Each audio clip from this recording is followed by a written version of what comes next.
Oh, hello.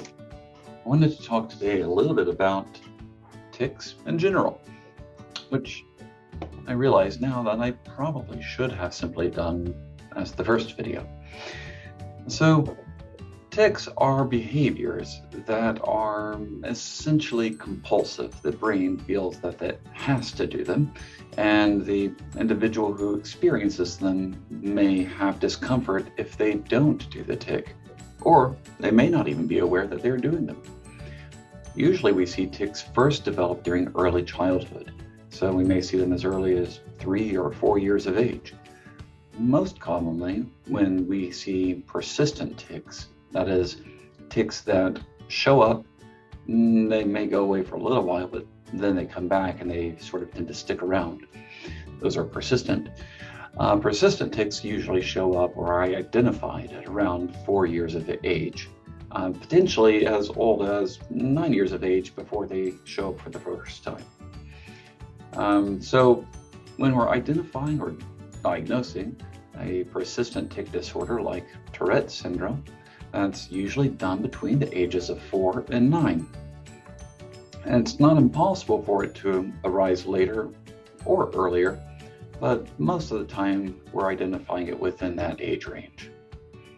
We have no way of predicting what the long-term outcome for a person will be with regards to their tics just by looking at the earlier development of tics, at least not yet.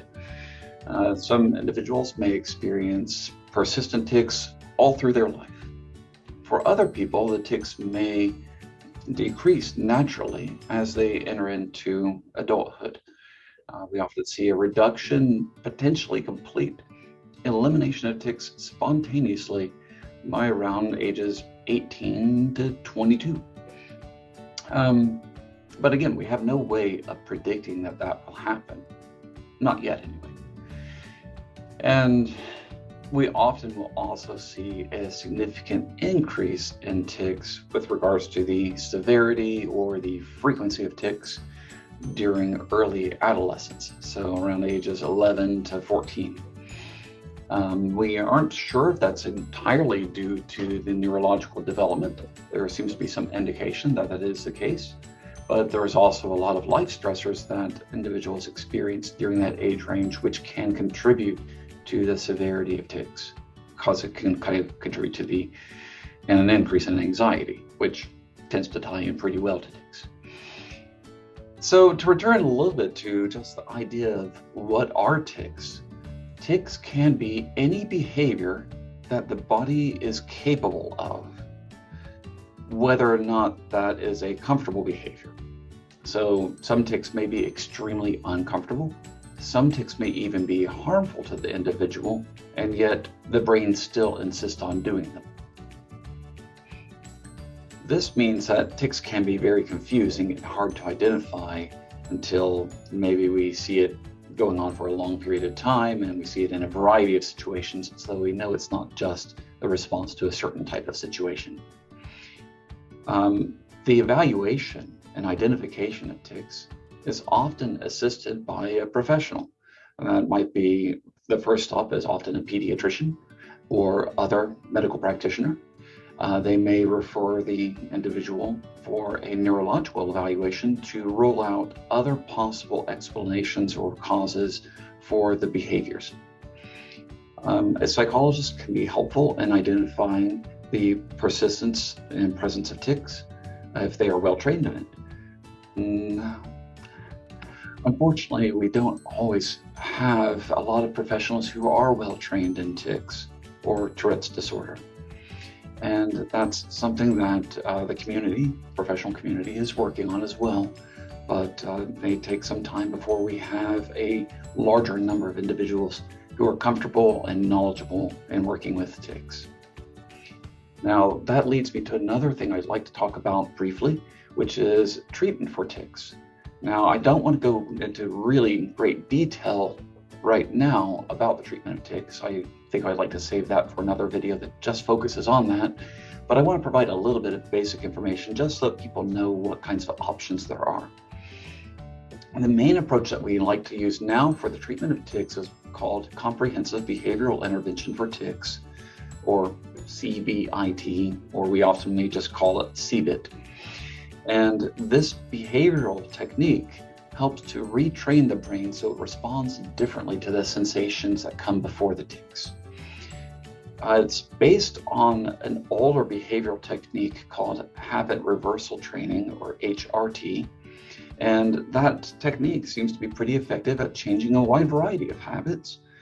Now, that's not to say that tics are habits, but as far as the brain is concerned, there is enough similarity that we have been able to successfully adapt HRT to a more specialized treatment called CBT.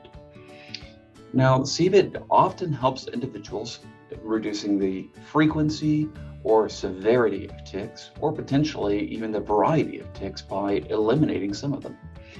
It tends to work pretty well. So most individuals seem to benefit from CBT, either with a complete elimination of tics sometimes, which is wonderful, or at least a significant reduction in the frequency and severity of tics, such that it doesn't impact their life as much. Really, that's what we want to aim for, is for a person to be able to go about living their life the way they want to be able to live it and enjoying the experiences they have without the tics getting in the way. And CBT is rather effective at that. So though not all individuals will benefit from CBT, it tends to help the majority and is a good approach to take early on, because the side effects of CBT are, well, that you spend some of your time doing it. And that's kind of like the worst aspect of it. It's just the time involved. And even that, we usually try to minimize the impact that it has on a person's time by integrating with other activities that they would otherwise enjoy. So CBT as a behavioral treatment doesn't really have any significant side effects that we're concerned with. The cost is mostly the time that it takes to do it. CBT is also based on the idea of what we call neuroplasticity, which is the ability of the brain to adapt or learn new ways of responding to things. And so we apply that with tics and can retrain the brain usually to respond differently to tics and often eliminate them.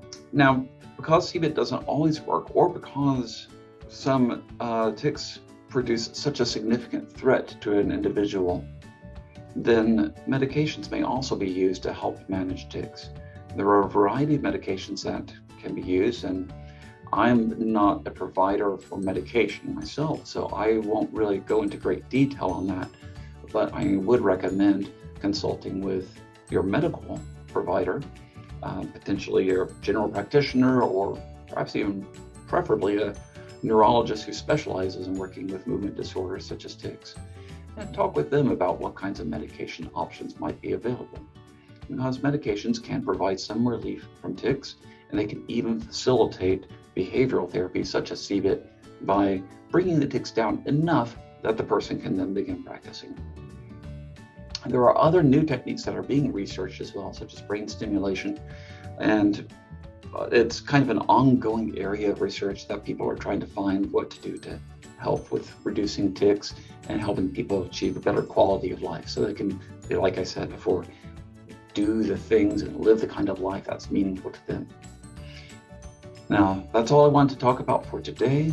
But again, if you have any questions or any comments, I would certainly welcome those and encourage you to respond on the Facebook page, or I'm looking at trying to set up some kind of a YouTube channel to make it easier for people to access to, and you'll be able to respond there as well. Thank you.